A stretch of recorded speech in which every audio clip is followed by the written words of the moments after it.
regurgitate everything else we touched on, but I think you're pretty good with that. But trying to recall when we talked last time, because I know it was more of getting into the qualifying area, understanding the process. Do you recall much in terms of what we discussed last time with purchasing a home and kind of how you're protected by the contract and so forth? Yeah, I remember all the contingencies. I mean, I don't remember all the specific contingencies, Right. but I know there's contingencies in place, appraisal contingencies, whatnot, inspections that the cash to close is going to be higher than what I have down just because of all the inspections and closing costs and whatnot. Closing costs, correct. I'm fairly, I don't know. I don't think you'd have to go over that again. Good. I think I'm fairly, I don't feel like I'm, No, I just wanted to make sure we covered enough of that because that helps a lot that we have. And as we get closer to the process, say we identify the property you want to move forward with, we get your offer accepted. That premise or that base is huge for us to know how to negotiate, to know how to proceed with it. And the market's always changing. So we are in a different market now than when we last spoke. Leverage changes with negotiating with that, but it's not an end all be all just because, oh, it's this time of the market. So we're pretty much not going to be able to get anything done. Right. Yeah. I don't know. I'm sure you've heard Tyler's back, Tyler Chan. Yeah, he should be back this week. I think he told me he closed on a house too. And earlier, I don't know how that guy pulled it off, man, but he pulled it off and he kept it right about what we were first in escrow with the first time, which is insane because the market's taken off since then. But good things work out for good people, man. And you're friends of his. So I'm assuming, birds of the same feather flock together, man. And you're going to have that same type of, you're going to have some good things happen for you too. So that's good. Thank you for in terms of the amounts. 650 is a good price point to be able to go up to. I can tell, you want to keep your payment under 3,000, as little money down as possible. Do you know ballpark, Jason, just off of your previous discussions, what that looks like to keep a 3,000 a month? How much money down does he need in total cash to close? At 3,000 a month, or like at 650. 650, correct. And we'll just do detached single family. So that would be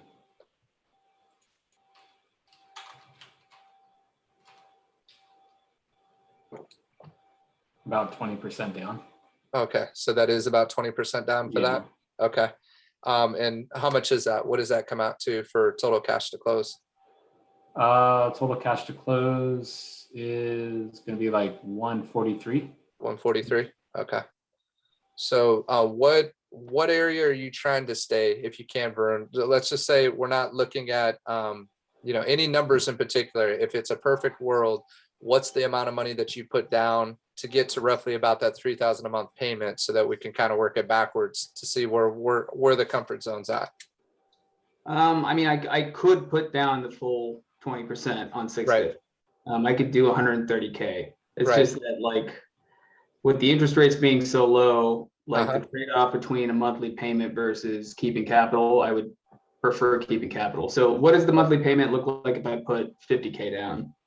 I know that's way lower, but at the 650 purchase price. At the 650 purchase price. Okay. I mean that'd be like more like 5% down. Yeah, it'd be closer to 7% down. Yeah. With let's see. What is your credit score again? It's pretty high, right? 760, I think you said, right? Above 760? 650. 650? Yeah. For your credit score? Oh, credit score? No, it's somewhere in the 800s. I'm not sure. Okay, yeah. So almost gave you a heart attack. Yeah, well, we were going to say 650 is going to be. I was like, that's gonna affect some things here. Hold on, let me drag this over here so I can see. Now I'm just curious what the 650 is. I'm like, damn, what's 650? That was my purchase price. I thought he was asking about my purchase price. Okay, I was like, well, if that's assets, you're doing pretty good right there too. 650 an asset. Let's see. So 46,000 for the total cash to close. The payment is 3517. Okay. So basically a little under 3,500. So 650 with 50,000. Your payments are a little under 3,500 a month. Right, and that's what I've been playing with those numbers, and it seems like if it only cost me 500 more Right. to keep like $100,000. Right. I could buy a dividend stock for that, like whatever. Right. Yeah. But I do want to hear from you guys. Like, what's more important here? Should I favor putting as little down as possible, or just keeping my monthly payments? Because I can get a roommate, I can do some other stuff for, Right. because I can afford $350 a month. It's just, yeah, that would be, yeah, it would leave me with less cash than I would like on a monthly basis, but leave me more capital. Personally, I mean, interest is cheap. It just depends, I guess, on what you're doing with the money. If you're investing the money and making money, you know, yeah, I'd say preserve the capital because the interest is cheap.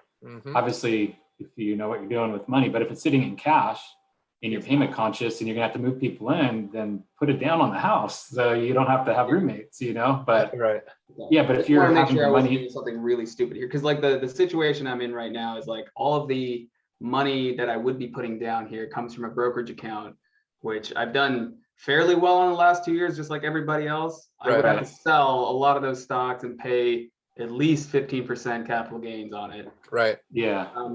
If what I want to do is take the money out of my TSP up to 50K is the limit. It's pre-tax money, and I'd be paying it back to myself. Plus, it's the same situations. I'd be paying a down payment with pre-tax money. I'd get to without the capital gains. Without the capital gains tax. Right. And like I've run the numbers, it actually works out better for me if I take it from my TSP and not from my brokerage account. At least 5 to 10 years. Especially if you're not long-term, if you're on short-term capital gains, it's ugly, man. Yeah, and so, it's mostly short-term capital gains. So it's like, yeah, I'd avoid that too. In California, which I really want to avoid. But yeah, so let's say I have 50,000 total for a down payment. I'm willing to cover some of the closing costs with just with some of the cash I have lying around. I guess if you were to, let's run the numbers. What's like the lowest in terms of purchase price you think I can go to the point where it becomes super prohibitive for me to find something in this area? Depends on what if you're open to the townhouse condo, and you're open to that, then you can find some good properties still under 6. I'd say 550s comparable. With, you know, again, you're going to have probably a $300 to $400. I'd say about $350 a month HOA is a decent, healthy HOA. Once it starts getting to 400, to me, that's a red flag. You know, there are certain properties out there that have some pretty big bang for the buck, and I may get another listing or two kind of. It's Southeast Oxnard, which isn't my favorite area, but it's tucked away. It's actually my brother and sister-in-law just moved from there. So the reason what's appealing about it is we sold his at 470. The HOA was high at 409 a month, but it's 1,900 square feet, 3 bedrooms plus a loft that's been converted. So you got 4 bedrooms, 2-car garage, a lot of space, amenities. You got swimming pool, big, huge grass, open areas. You can barbecue. Like, it's a great spot.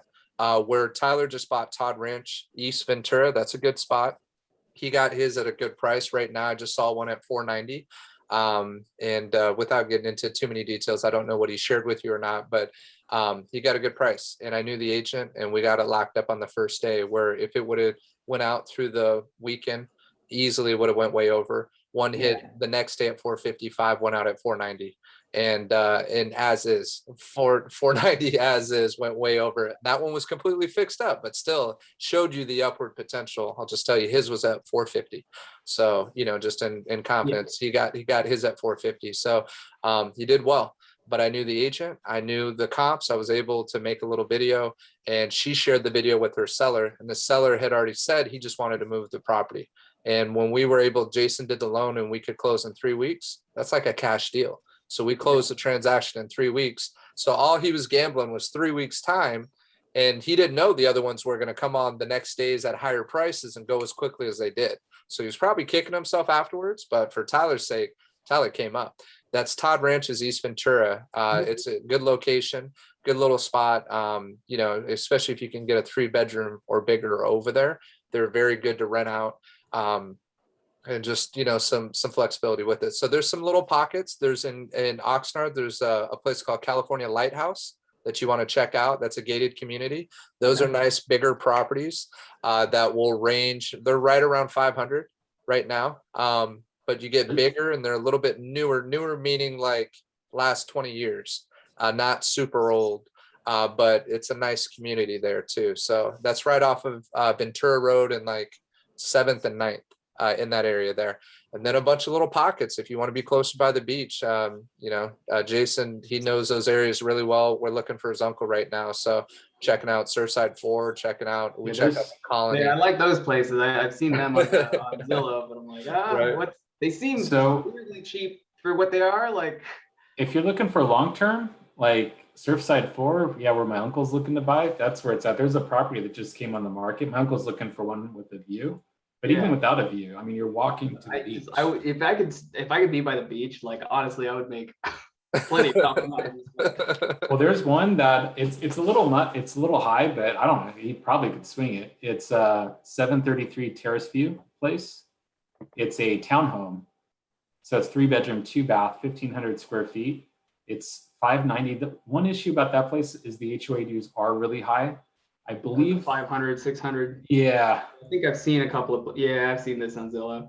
Yeah. So it affects your payment, but it's nice to just walk right across the beach. I know. Jason and I have been fantasizing when we go show it for his uncle. And it's like you're sitting, I mean, especially the ones with the sick views. I mean, that one that we passed on, I'm still get goosebumps about it. Needed a little bit of work, but it was a lower level. So you had somebody above you. So that was a downside to it, but it was an in unit. And man, you had views you could see the pier out of the master. And then when you went on the balcony and it had how many balconies? 2 or 3 balconies? One massive balcony. Well, yeah, there's 3 balconies. Every room had like a balcony though. Yeah. But the massive balcony was like a big, huge party spot area. I got a little bit of video with it. I can show it to you. And you just see the whole beach. And it's like, dude, I could just call Jason if he was there and be like, all right, what do the waves look like? Are we going out today or not? Like, there's no cameras out there. So it was just sick. I mean, it's so cool. And all I'm thinking is the home office with those views was just ridiculous. And we even talked to his uncle about it. I was like, I'll rent this room out from you and just this would be my home office here, So there's some cool opportunities like that too in Wainimi. Then Hollywood Beach, it gets a little bit more pricier, but there's some right around that 600 price point off of Victoria, a few little spots, and then some you got to watch out for Melrose too. You can start for the newer construction. So, but yeah, we'll send you a broad search. Just so you're seeing everything. And then, you just let us know when you come across something that looks good, and then we'll get it moving. Getting the pre-approval is pretty easy. Once you submit everything with Jason, that's the nice thing about working with him. With these other banks, you got to catch them during business hours during the week. Most of the times that we're going to need to pull the trigger is going to be weekends, after hours, Friday, Saturday, Sunday type stuff. And we're typically going to try to beat the weekend rush if we can. Mm-hmm. Most properties in this market, the sellers are calling the shot, meaning the listing agent's gonna say, hey, we listed it on Wednesday. We're going to wait till Monday and we'll review all offers and we'll go from there. And when they play that game, it is a game, but it's the way the rules are being set. Then we just have to know. And typically we won't submit an offer right away. We'll wait until if we know they're presenting on Monday, I'll follow up with a call on Sunday, see where they're at, try to measure them up before we submit something. And our probabilities are much higher when that's the case. So even if you decide to go 5% down, the downside could be is they think you're a weaker buyer, that you don't have as much money. So one of my recommendations would be to show your proof of funds, show your retirement accounts, summaries of it. You don't have to show everything, just something with your name, black out the account number, and then show the total amount so that we can show them how much cash available you have, so that they see your assets, and it's going to make you a lot stronger than a 5% buyer. But a 20% buyer, the advantages could be, and this actually worked with Tyler, is we knew that because he was putting a certain amount down, that if the appraisal came in low, so for that one, for example, at 450, if you were putting, let's just throw the number out there, roughly 15% down, we could have gotten an appraisal as low as 425, if I recall correctly, 25,000 under asking, and all it would have cost Tyler is an additional $1,200 to keep everything else the same. So $25,000 difference If the appraisal came in lower, that's how we guaranteed that 450 number when we put a short expiration. We submitted the offer at 10 a.m., had it expire at 6 p.m. that day, and Gotcha. got it accepted. They sent us a minor counter back, just shortening it because Jason was actually on the video. Jason shared, okay, these guys, he's your cream of the crop buyer. This is the type of buyer we always want. Everything's solid, everything's good. We're going to close this in 3 weeks. When he mentioned 3 weeks, they countered us back 3 weeks, so we had to close it in 3 weeks. I think it took 22 days, or I don't know, maybe a day extra. But it actually was. He called me and he was like, "So I bought a house." I was like, "What the hell?" It wasn't. I know where you live. Like, right. And please keep it confidential. And just so you know, we don't. I'm only sharing things that I feel will be helpful, not to get into personal. You've already told me. Yeah, I know you guys are on the up and up. So no, we're not. We don't just go sharing stories and I got you. Yeah, this video is not going to go on the black market for sale. Fair enough. We keep it private. But yeah, no, it's we have certain strategies and approaches to try to increase our odds. And again, sometimes just to set proper expectations, like you mentioned, June, right? Mhm. Well, most buyers aren't like Tyler. What I mean by that is most buyers, it takes 2-3 months of losing out on 2 or 3 properties before you get the 4th one. And that's, I don't care if you're working with the best agent out there, and we're pretty close to it, but it's not to sound cocky, but we are good at what we do. We know a lot of people and we know we deliver, right? But even with that being said, our clients, and this is my close family, my brother and sister-in-law, still missed out on 2 before they got their offer accepted. So just don't lose hope if that does happen. Know that the right one always does work out, and including for Tyler, it's the second one I feel is a better investment opportunity than the first one, even though the first one had a lot of glitz and glamour and with River Park and what was going on. So it all works out the way it's supposed to work out. You know what I mean? Yeah, no, I'm not gonna get desperate. Like, I'm not. Yeah, I mean, Tyler's in a much different situation than I am. He's got a family he's starting up. Like, I'm good. Like, if it doesn't work out, it doesn't work out. I'll take what I can get. But sweet. Yeah, so I can run the numbers myself for the most part. But yeah, Jason's been better with the math than the Navy Fed guys. So For I sure. wanted to ask Jason, what are you using for your like property tax number? Which is when I'm generally talking numbers, I just use 1 1/4. But when you go to write an offer, like when you start getting serious about a property, I look up the actual property tax rate, just to see what's going on. It does vary a little bit, but most of Oxnard is closer to 1 1/4. Wainimi is a little bit less. Ventura is a whole lot less. I was gonna say, yeah, I was seeing like 0.7 stuff, 0.78, 0.7 something like that. Yeah, I mean, you could go to the Ventura County website. This is what I do. I mean, it's no secret. Although I'm happy to do it for you. You go to Ventura County tax, just Google Ventura County tax collector, and then it'll allow you to plug in an address. And with the address, you can actually get the copy of the tax bill. Oh, okay. And the tax bill is going to show the standard 1% levy that the state of California gets. And then it'll show everything else. And a lot of it's based on percentage. Some of it's based on a flat amount. Okay. You get into the Melrose taxes, like if you go by like River Park or even like Seabridge, there's Melrose tax. So at the bottom of the tax bill will be a very large, several $1,000s Melrose tax. It's an annual tax bill. So you just divide that by 12. But that tax bill is based on the seller's tax rate. So what I do is I calculate the fixed taxes. I take that amount and I divide it by the asking price. And whatever that factor is, I add that to the other factor that's on the upper portion of the tax bill, which is going to be the 1% state levy plus all the other junk stuff from the city. Anytime there's local voting, like, hey, let's build another school, that's going to cost you another 0.25%. Doesn't sound like much on the property taxes. Everyone's like, yeah, it sounds like a great idea. Schools are crowded. So you vote on it. Your tax bill goes up. Yeah. Okay. So there's been a whole lot more of that in Oxnard than there has been in Ventura County.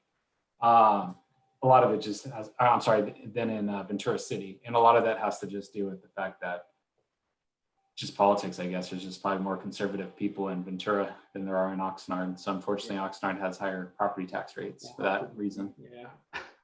Okay. But I mean, that's kind of where I'm at. I have in total assets, and I was looking on the FHA stuff like that, but it seems like conventional still seems like a better deal. Yeah. for whatever reason.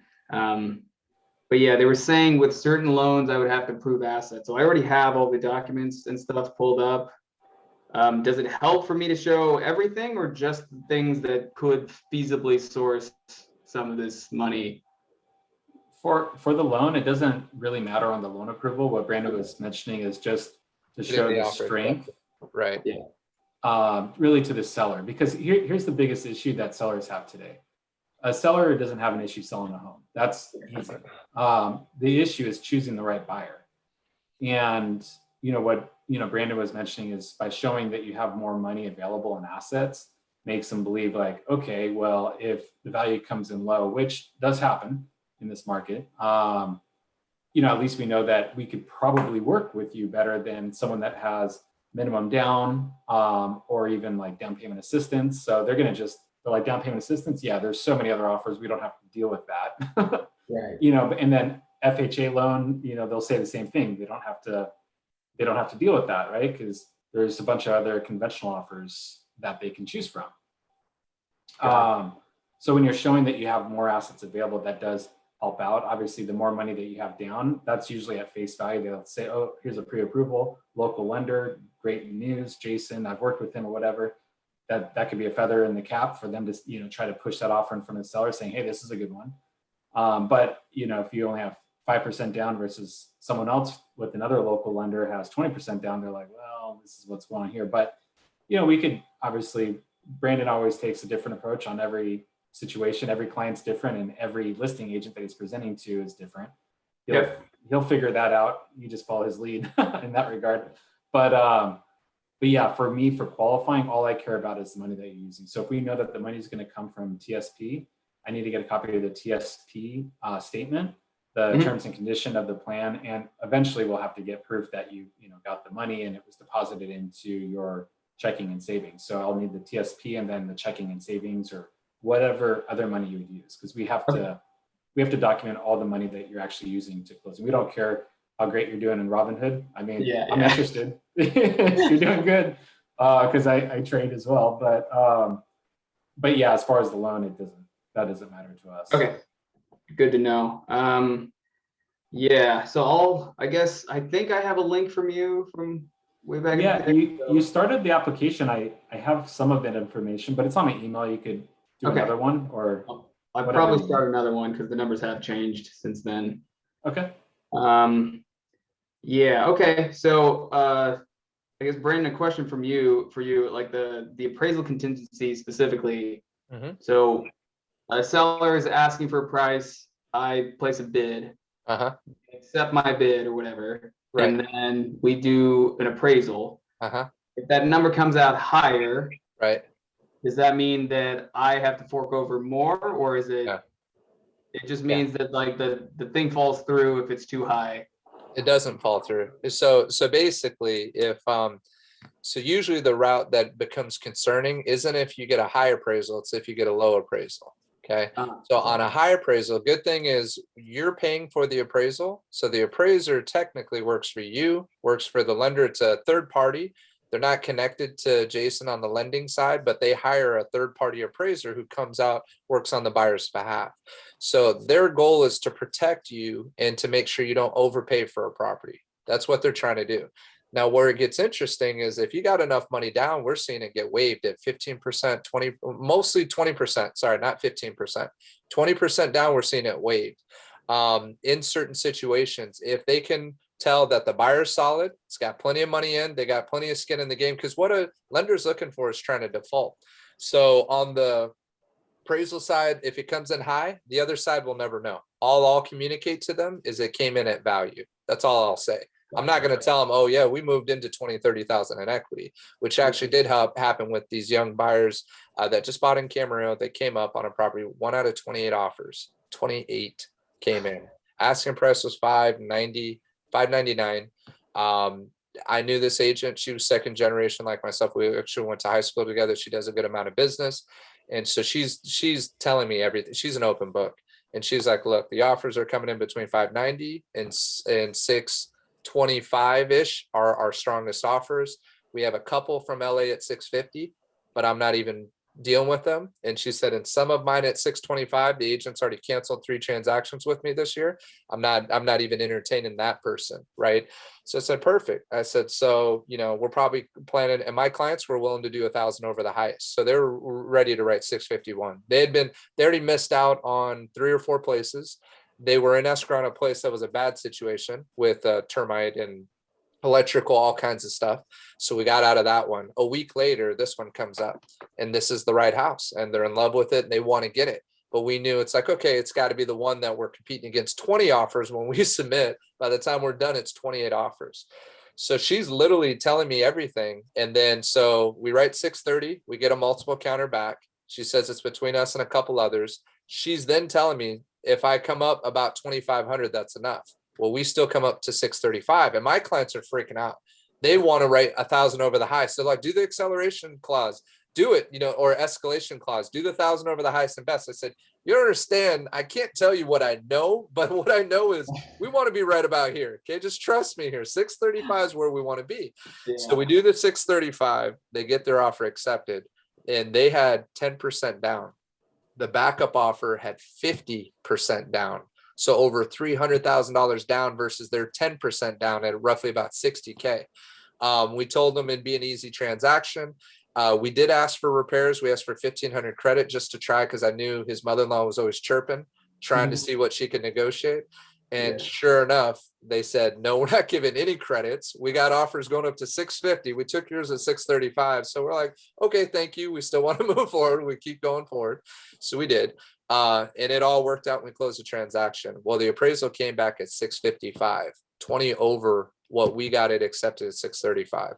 So, that was a great appraisal, but the other side never saw that. They never knew it. But my buyers feel real good once they got that appraisal at 655. Doesn't always happen, but luckily worked out for them, in that situation. So, if it comes in low now, that's the concern. If it comes in lower than what the agreed upon purchase price is. So say at 635, that appraisal came in at 600,000.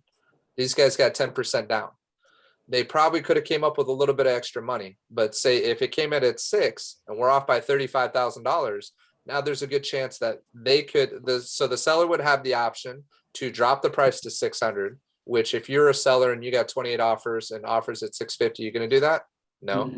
So the other option is the buyer can try to come up and cover that difference, come up with that 35,000 and still close the transaction, because after they close that transaction, they know that's the new comp. So even though this appraiser said it's only worth 600, now this is the new closing at 635. So what do you think is going to happen on every other property that comes on the market afterwards, right? It's based off that baseline.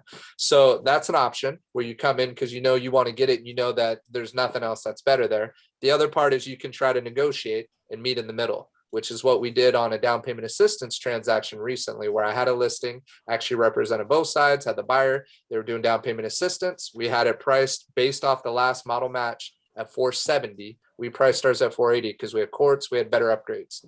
Appraisal came in at 455, which is insane. Way lower. There's no way that should have came in. My gut is because it was down payment assistance for whatever reason.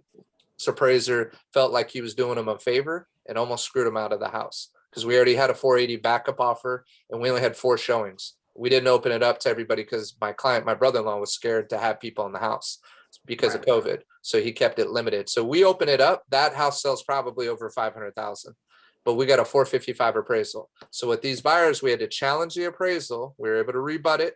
We got it up to, I think he came up 10,000. He went up to 465. Then the buyer had an additional 5 they were able to come up with. So they paid 470. And my brother and sister-in-law, they dropped it from 480 down to 470. So they conceded 10 and the buyer got a 10 bump on the appraisal, then an additional 5. So they came up 15 and everybody's happy. And they just got their keys yesterday. So it was pretty awesome. 1,900 square foot home at 470 in Ventura County, which is insane. Quartz countertops, completely redone.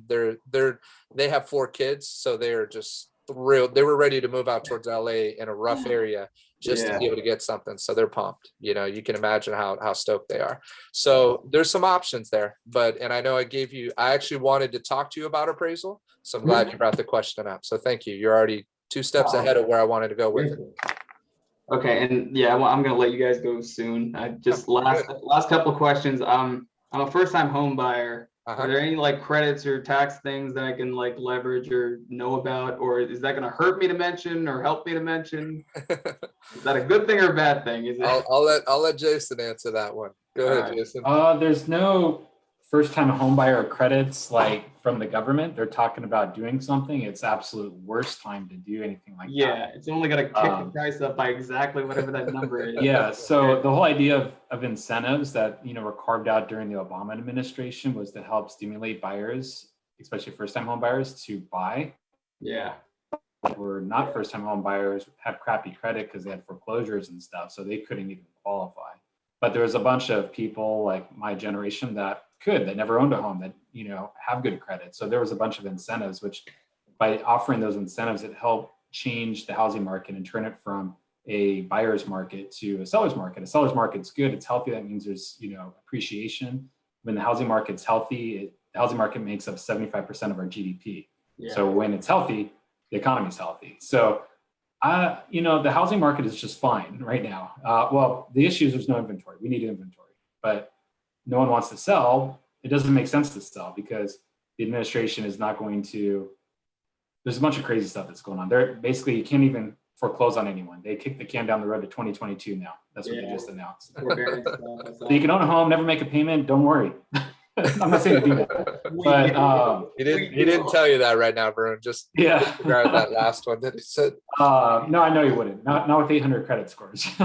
But in any case, any of those kind of first-time homebuyer credits and programs, they just don't exist. There are down payment assistance programs that are out there. Most of them are loans and the few grants. You have to be at 80% of the AMI, which is pretty low. I don't even know what it is. I stopped really doing too many of those loans just because it's. You're talking about 80% AMI? So the 80%? Yeah. So for a person of one, household size of one, you'd have to make less than $60,000 a year for the low income down payment assistance. Now, moderate income, you can go higher. You can go up to, I think, 170 to 190, somewhere there. Yeah. But again, it's when you look at the total cost, everything else. When you talk about the con side of it, cons are two major ones. One, you're going to look weak as a buyer, and most sellers aren't going to even consider you. Most listing agents aren't, because they're not familiar enough with it. Jason and I have helped a lot of first-time home buyers doing the CalHFA down payment assistance programs, and we feel good when we do them. But that was how many years ago? Was that about 3-4 years ago? It's been maybe two longer? Since I had one last year, but it canceled. Okay. Before they suspended the program, but I haven't done one in over almost 18 months now since last time I did one. So, and then there was a tax credit program out there. What was that one called? The tax credit? The MCC tax credit. MCC tax credit, right? And then, but you have to. Is it the broker has to be qualified to do the MCC tax credit? Yeah, the lender that you go through. Has to be qualified to offer the program. And if you're doing like a CalHFA and if there's money available, then it kind of goes hand in hand. Okay. So there are programs out there. You can look into them. The ones that we know, and Jason knows, it's actually where I met Jason because the lending was struggling so much, but work with a company called VCCDC. That's their focus. First-time homebuyer programs, all these great grants. And most of the people who get the most money, you got to be under that 80% AMI, which you're not. So you're not going to get most of the best perks, the forgivable grants, right? The good stuff that it's like, yeah, if I was in position, I could take advantage of it. Why not? Why wouldn't I take advantage of that free money that could be forgiven after 5 years? But even if that were the case, and I fit in that box, 45 days to close escrow, horrible communication in terms of I'm still dealing with him on somebody that this kid's ready to go. He's a tenant trying to purchase his property. It was a for sale by owner situation. I've actually been in touch with the owner who's the landlord, and she wants to work with me either on selling that house and a couple others. And it's pulling teeth. He's 3 weeks backed up. We can't get answers, and it's like he submitted everything last Monday, not this recent Monday, the Monday before. And we still haven't heard how much he's going to qualify for, what's the assistance, and we know it's going to take an additional 45 days. In the meantime, this seller is trying to give this tenant an opportunity because she's like, I want to encourage younger she says kids, younger kids, because she's probably another 20 years older than me, because that's how she started building her wealth. She owns 19 properties right now. She's buying all these homes and doing it. So from what I know and what you've shared with me, and I know you're not desperate or forced to do anything, if we can get you into something, that's our goal, because we know, not just because we work in real estate and that, I know all my brothers, I have 3 younger brothers, all of them purchased in the last 6 months. Now, if you're worried about the market and doing what it's going to do, market's going to do what it's going to do. You're never going to be able to beat these interest rates. So take advantage of the rates and then live in it, and then start creating some wealth. You're already killing it, I'm sure, on your investment side on the other things. I don't think it's going to be as sweet as it has been, which is why I'm looking at right. But I'm not as good as the numbers are showing right now. So, well, especially as if you can get into some beach property or something like that. I mean, you're not going to go wrong. You're going to love where you live. You're going to love everything about it. You get to use it as well as start creating it. Because we talk about it and we were just joking, like, yeah, we're going to laugh when we were like, remember that 650 when we passed up in the colony, or remember that one we passed, and now everything's well over $1 million plus, and you could have been right by the beach in that situation. So there's drawbacks to it. You got strict rules, there's trade-offs with everything. Sure. You just have to look at what is it that I want and what's the lifestyle I'm trying to look for. And more inventories. It's tight in inventory. There's a lot of transactions, a lot of buyer demand, more buyer demand than sellers. But with the rates even gradually increasing, which they have over the last 6 months, as well as with all the homeowners that I'm talking to, they're going to be putting their houses on the market, and it's coming this summer. So your timing couldn't have been better. And just be patient and, be aggressive, but be patient. And we're never going to make or push you into something that we don't feel good about.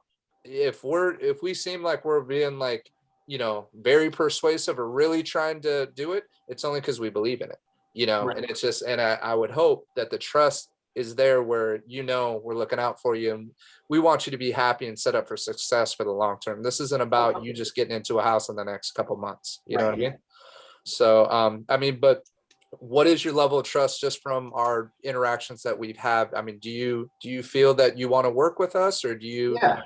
Yeah. I mean, like I sort of like everyone I've talked to so far, just at least on the loan side, at least, because that's what I've been doing so much. Like Jason's probably been the best about just showing the numbers, because I'm like, where does that number come from? And they're like, no, it's just it's a lot of hand wavy bullshit that, like, I don't know what the difference between like an APR and like an interest rate is, and no one can explain it to me, so I have to look it up myself.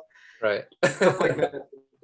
Well, our industry, because rates are so low, lenders are just so inundated. The banks and credit unions, they got inundated with the PPP loan. So they actually pulled resources away from loans, because the banks don't make money when interest rates are low. So banks have not been competitive. They hire just a bunch of like interns to answer the phones.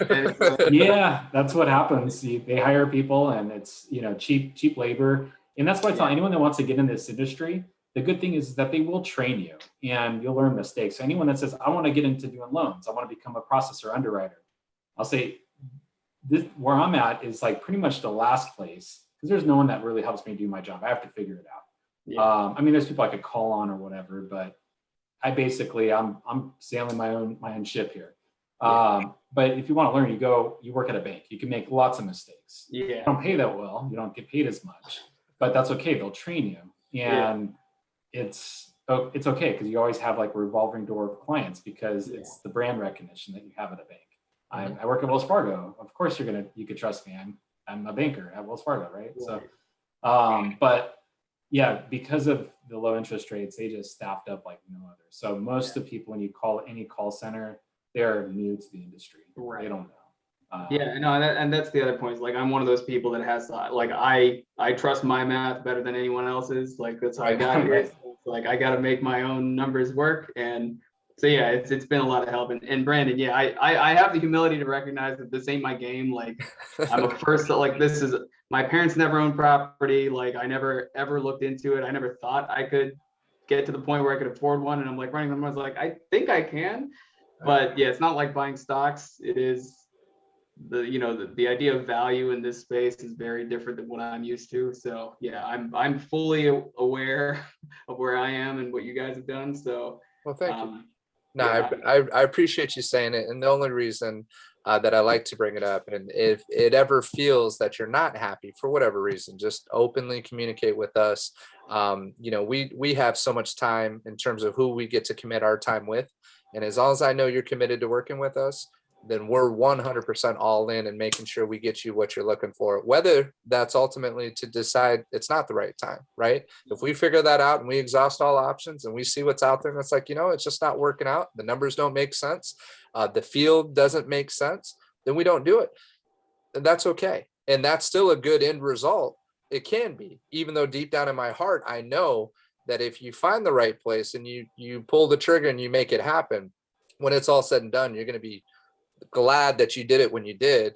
And I feel it even more over us buying our place almost 3 years ago, that I was worried it was at the peak of the market, and seeing what's happened after the fact, and Tyler getting into his spot, everybody who's gotten into it, it's a good feeling regardless of what's going to happen in the market moving forward in the future, because I know they can handle their payments. And that's the key, is just keeping it. So that's when you ask the question about what you can do, it all depends on how good you are with your money. And it sounds like you are much more responsible. And I haven't even asked you age wise, and I don't ever want to offend you with it, but I feel that you're younger than me and that you're much more responsible in your thought process. I wish I would have thought like that at an earlier age. You know what I'm saying? Only recently. What's that? It's only recently. It's only within the last few years that I learned about money too. It's like, oh, okay. But that money consciousness is impressive, and you're going to continue to grow, and your awareness is going to continue to grow, especially as you go through it. And there is some trial and error. You just don't want to make too big of a mistake that it's like, okay, I can't recoup that. And that's the one thing I feel confident working with Jason, that I can't think of one person that it's where it's like, oh man, that sucks. That was a bad situation, or, that shouldn't have happened. And that's a big part of why luckily our names continue to get passed out there, to people, because they feel that trust and that expertise and that care, so as long as you're good, as long as you're committed to it, man, we're committed to working with you. And I'm just trying to think if there's anything else. And believe me, if you have any other questions, there's plenty of things I want to share. The one thing is, as we get closer to finding the home, if you can shoot me a quick email, just because I don't know really the details of your job history. I have to paint a picture when I send that initial email. So I asked about assets, and what I highlight is, okay, this is his job. It's solid. This is what he does. He's got guaranteed income coming in for this. He's been there for this long. He has X amount in the bank, X amount in assets or stocks or whatever it is. And I start showing proof of funds. That's why when you do the full application, usually off a direct underwriter approval, I'll see the credit, I'll see the debt to income ratios. So I highlight just how strong you are on that cover letter. And it's huge, man. It makes such a big difference. But now we've actually taken it to video. So we do that cover letter and then we package it on video, because these other agents, not to talk smack about people in my industry, but I don't trust that they can communicate the way that I know Jason and I can communicate. So if I got it on video, now I don't, as long as they're willing to pass that video to their client, I know the message is getting to the ears that I need to hear it, and then they're like, okay, this is who we want to work with. They've done their due diligence up front, and they've already looked at, because their fears, this is just one point I want to make with you. Their fear is it's not going to appraise. Their fear is the buyer's going to ask for too much in repairs. And the other thing is making sure that they took the right offer, that they didn't undersell the property. So those are the three main fears. And if you can find a way to meet those needs, you're going to get the house that you want. And sometimes you can use those fears to your advantage in many situations where I have a really good agent on the other side, and I know they're scared about the appraisal. So I play off that fear to make sure I get you the best deal possible. One, get your offer accepted. Two, make sure that I'm getting it to you at the best price possible. But even with my brother and sister-in-law, and they were hesitant off the photos on the one that they got, they saw the place. It hit at 655. Pictures looked horrible. It's right up the street from where I live, about 1,500 square feet detached home.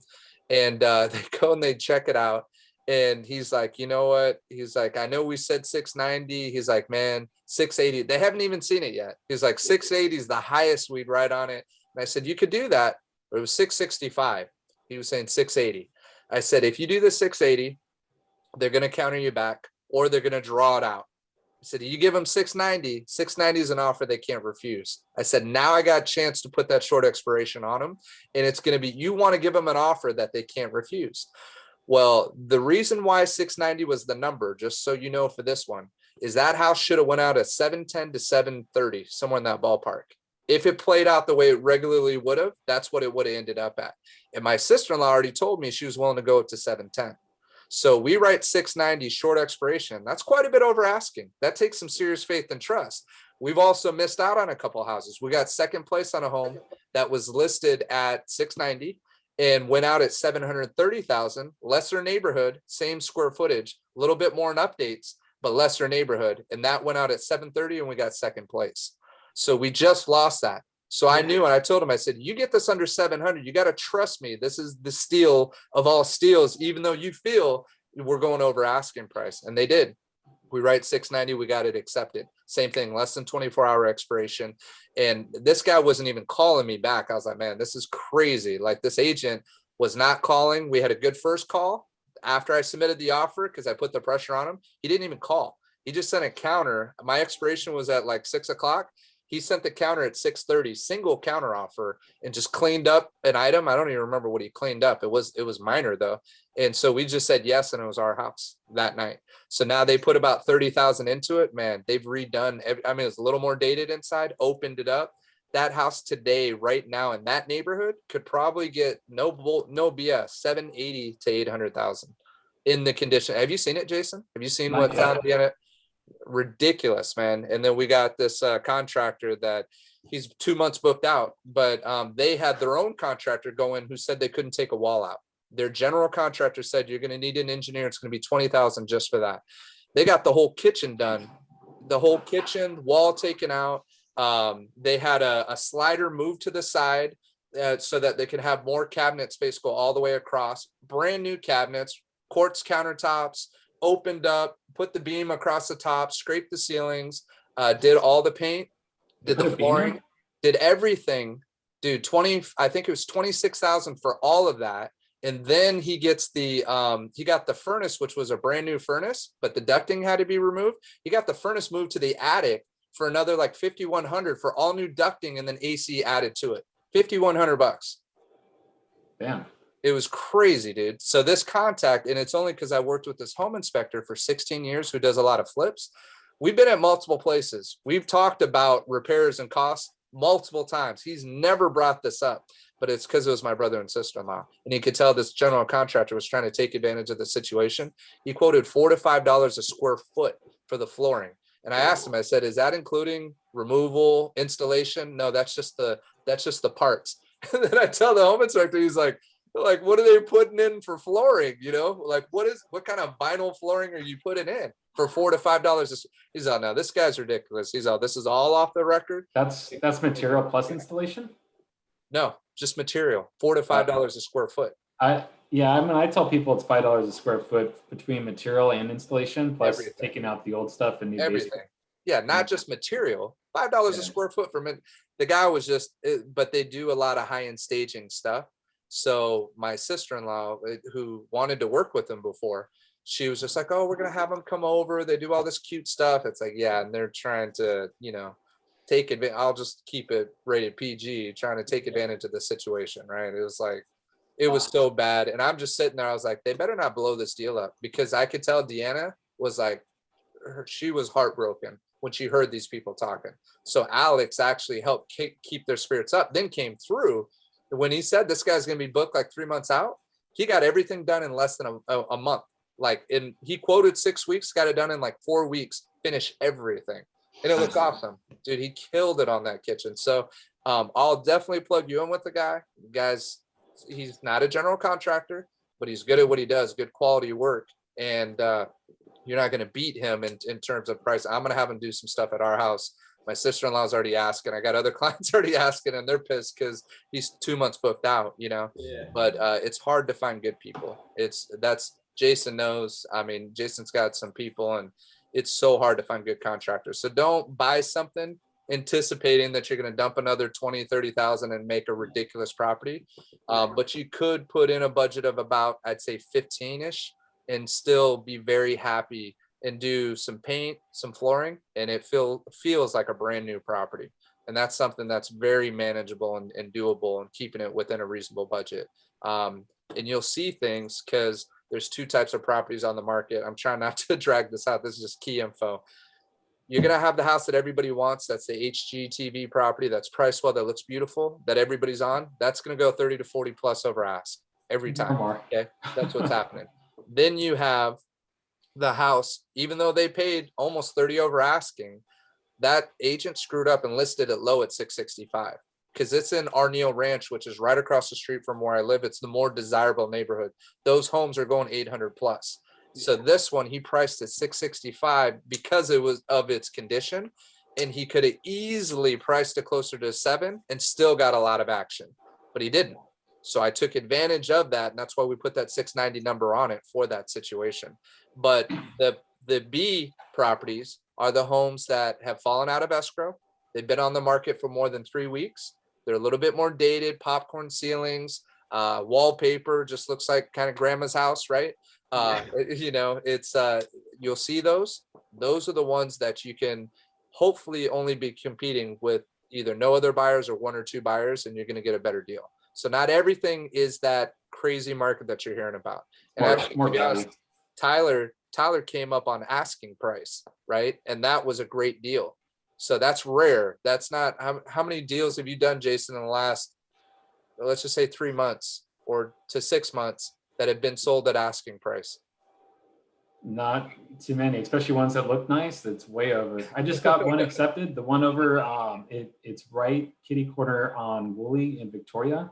Mm-hmm. It's right down the street where you had that house, the VA vet that sold his house. Okay. And Brittany's clients bought. Right. So it's same housing tract, but it's a 2-story home. It's a corner lot. It literally backs to the corner of Victoria and Woolley. Uh-huh. And so it's a premium lot, like 10,000 square foot lot. And it's fixed up inside. It was listed at 735. Jeez. The buyers are coming from LA, and there's a lot of that. That's just it. And there's a lot of buyers, especially in the beach coastal communities, that are coming from LA, and their markets are even crazier. So they're selling a condo for $1 million, right? And they don't care. They just want to buy something close to the beach. They're like, "This is great. We'd love to be by the beach." Right. And they're going crazy, but they're only going crazy for the houses that look like this. I could give you the address if you want to look it up. It's 1065. 1065. What was the square footage on that one? I'm just curious. 1065 Orfish. It's 2358 square feet. So it's a big house, 2-story house. Okay. And it's fixed up. It looks like HGD TV. I mean, is that the one right on the corner? No, I saw this. I drove by this house. It looks like shit when you drive by it. It's on the corner, like backing up to Victoria, that area? It's the blue right on the corner. So what'd they get? Vicente Arzate is representing the buyer. Between the 3 of us, I'm not allowed to say this normally, as you know. All good. But Vicente says, all right, my clients really want this house. They're coming from LA. Money's not really so much of an object. What is the price? What are the terms? Right. 820, waive the appraisal, shorten contingencies for loan. That's what the market is. Well, you get a pretty house with a just pretty. Talking about this, I need to talk to the Nickmans. I know they just bought, but he's gonna flip when he hears that on that price. So again, this house, this is ridiculous because I feel almost uncomfortable doing it. I know that the appraisal is going to come in low. We know that the appraisal is going to come in low, but they're going to pay overpriced for it. So what's going to happen? Well, everyone's going to love these clients. They're going to be everyone's best friend. Why? Because everyone just got a whole shit ton of equity now because they bought this house. It was already priced high at 735, and then it went almost another 100,000 over, which is insane. So, but don't be scared that's everything. That's a great reason to buy. That's walking in and just instantly going to boost my market value. Absolutely. And the reason why they're moving out here than a lot of other people from LA is because they can work from home. So there's a lot of that. They're like, well, so many people work from home, and they just see that there's so much value, especially in the coastal community, because it's so undervalued. That's why my uncle's also moving out here. He's in LA right now too. He's like, well, if I'm going to move, I might as well move out there to the beach. And it's just if you take a look, you're doing a lot of research today, right? And you're going to buy something. Mm-hmm. And then 20 years from now, you're going to look back and be like, oh, shoot, I should have bought Apple, or I should have bought, some other stock. You do that with stocks, right? Well, you can do the same thing with housing. Yeah. And just like stocks, you mentioned it's different than stocks, but there's a lot of similarities. Right. Yeah. With stocks, one of the things you could do is you could buy on call. You could leverage. You could buy options. That's what this right? is. That's what that, yeah. And that's what a house is. You don't have to own the whole stock. You could get a loan, and you could buy, in the money, near the money, right? When it comes to options. Well, same thing with house. You could only do 5% down, and that keeps enough liquidity to where, hey, if another good investment comes up, you still have the capital to operate on to buy something else. That's primarily, I don't want to preserve as much capital while I do this, because if there is it's unlikely, but if there is a correction or something else pops up that I can cash flow with, the rest of the equity that I kept, that'd be great. Yeah, and also, from my numbers, it seems like the tax benefit is higher if I'm paying more interest, at least at the beginning. But yeah, tell me if I'm being stupid about stuff like that, because it's not a great reason to buy something. It's just because the tax deduction is higher. But yeah, because I am single, so my standard deduction is only 12.2. Right. So yeah, so if you have $500,000 loan, 3.25 is like 16 grand right there. So that's automatically more than that's for the first year at least, right? And the property taxes, I think you can also deduct up to a certain amount. 10,000 for state and local taxes. So your total benefit is the difference of the total interest plus the 10,000 state and local taxes and any charitable contributions that you make minus your standard deduction. Right. So whatever that difference is the tax benefit for you. Right. I'm not supposed to give I tax think I can advice, adjust but like my numbers W4s or something while you do that. Yeah. Right. You can't ask Jason any more questions. He's too good and knows too much about things that he shouldn't know about. And then let's just turn this into a midnight call. You guys, you got dinner on the side ready to go? I got spaghetti going tonight. Yeah, it's awesome though. No, I appreciate that, Jason. And thank you so much. I appreciate your time. I know you guys are probably swamped at this point too. It's all good. No, it's good. It's, you have life and you got everything else that you juggle and try to stay in your appointments. And I was on the last one driving. That's why I was looking to call you as I'm on the road, and I get in and it's like, where's his number at? I swore I had his number somewhere, so then I was like, have we only been responded by email, this whole time? Oh yeah. But no, I'm excited to help you out, man. I'm definitely pumped for Tyler. I know he's going to do some things with his place too, and it's going to be nice.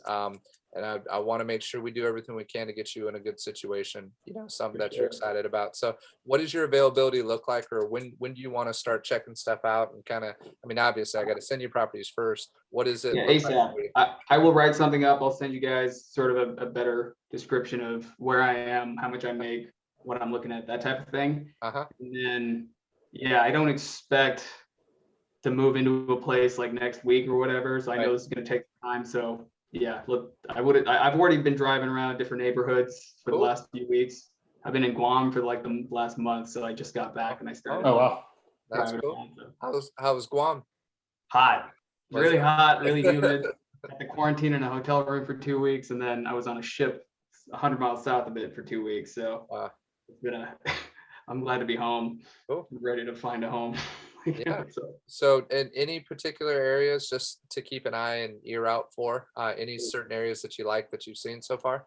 Yeah, the stretch goal, anything by the beach, Wainimi, that area, the Surfside place, on the other side of the harbor, Channel Islands Harbor, that's really nice, but those are super expensive. Like north of sort of along Victoria, Victoria Road around Wainimi, like Harbor Boulevard, those areas are pretty nice. And then I like River Park a lot. But those and Camarillo in general.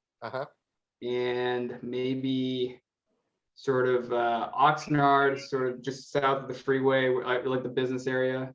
Where that is. So those are my main spots so far. But business area, you're talking about like right over by Vineyard, like North Oxnard? Yeah, North Oxnard. Okay, so North Oxnard, cool. Yeah, no, there's some stuff coming up. North Oxnard's doing some crazy stuff too, as you just heard that one situation. But also up there, you'll see homes that don't look that great at 575, and they're going out well over 650. So you'll see it pretty common. So don't get discouraged by that. That's why if you're open to some other things with, like I said, townhouses and some of that. Ideally, we get you a detached house. If we can get you under 650, Camarillo, it's going to be pretty limited in terms of, you just heard the one that went out at 690, and I feel that was a good opportunity. There's others that we've seen right around the 655 price point, like literally right at 655, that I was mad at my brother and sister-in-law on passing on, but it was their first house. And I told them, I said, I know this agent, just trust me on this one. Let's do it. But that one had more issues than the house that they ended up getting, and they got in a better neighborhood. So it all worked out.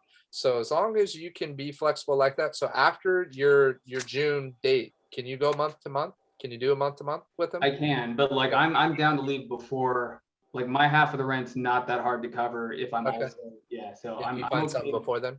close on something before then. Yeah. And it's likely, even though Jason can do it in 21 days, it's likely going to be at least a 30-day process. That's But fine, if we do see that you get everything into Jason, and that's why it's key that he looks at it all, because once he has it all, then he just says, I can do this in 21 days, or I can do this with this particular lender. And I'll ask him that. He knows. And I'll check with him. And I get mad when I hear 30 days and he's just like, yeah, this one's 30, man. And I'm like, bud, I want that 21 day on this one. We got to, we're going to be competing against a bunch of people. But that's what I appreciate about Jason, is he's not going to overpromise something. He knows where he can push a little bit more, or if a different lender who may have a better interest rate, but their turnaround time takes a little bit longer, then sometimes that's the route we're going to go, because it's the best interest for you, so we just try to figure it out, and it is case by case on every situation. Right. So I mean, I'll send you everything I got. I'll do that as soon as I can. And Sweet. let me know. I might be too optimistic on my budget or whatever, so let me know if I'm overstepping. But no, sounds like you got a good head on it. I have, just for a heads up, I have something in Orange County from Thursday to Sunday night. And just so you also know, I got a team that works with me, one who's like a partner who does all my admin stuff, but she's a licensed agent, Yvette. And then I have another gal, Leslie, but I know she's getting married soon. So if ever needs to be, my wife's also licensed too. If something comes up, don't ever hesitate, reach out to me. So basically, whenever I have something going where I'm not in the area, it's always moving. And we never miss an opportunity. I was in San Diego once when I got my brother and sister-in-law's offer accepted. Made the video in the RV as I'm presenting the offer, but we got everything going. So just want you to know, no matter what it is, you can always reach out, and we'll always have somebody available. So, but just because they're showing you, I'm still doing all the work and I'm negotiating. It's just, it just helps with the access more than anything. You know what I mean? Yeah, appreciate it. Yeah, I'm always here. I'm gonna head to no. In my dungeon. Nice dungeon. Yeah, my dungeon was a little bit better, but it's now I'm in the bedroom on the side here. So this is all I get, man. I get a little. So where are you at? You're in your bedroom? I'm in our bedroom, man. I'm not even proud of what's behind me right now, so I don't show you too much. But yeah, no, it's I had my home office. I think last time we were talking, I was in the home office. My mother-in-law moved in, and I'm stoked. It's been awesome having her here. We actually got an RV, so sometimes I'll work out of the RV, but the internet connection's sometimes not as good. So get a booster. Staying here. No, we actually got the boosters, dude. Oh, really? We're doing the mesh, I think it is. The mesh network. The RV one. I think it's on the 6 too, whatever the newest one is. So should be better, but yeah, I'll figure it out another time. Anything else, Varun, that you got, or are you feeling pretty good? No, that should do it. Like I said, I'll do the write-up. I'll send you guys what I got, and I'm excited. Okay. Cool. Just for availability, is there a better time for you typically with your work day? What do you work Monday through Friday, or? I mean, I'm working Monday through Friday, except for every other Friday, but like I don't go in every day, so it's kind of up to me. I can do whatever I want. So you got some flexibility there. Yeah. Cool. Well, you just let me know what works with you, and we'll figure out. And you can always text, call, whatever's easiest for you. Email. All right. Yeah, Perfect. text is usually a safer route, though. Sometimes I don't see those emails for a little bit. So fair enough. Yeah, go ahead and text me with that number that I sent you, and I'll make sure it's already in my phone. Sounds good, Varun. All right, man. Well, unless there's anything else, are you good? Yeah, for now. That was very helpful. Well, let's get it rolling, man. Excited for you. And Jason, thank you for your time, brother. I appreciate it. Yeah, absolutely. Thanks, Jason. You're very welcome. All right, guys. You guys have a good one. We'll see you later. Bye-bye. Take care.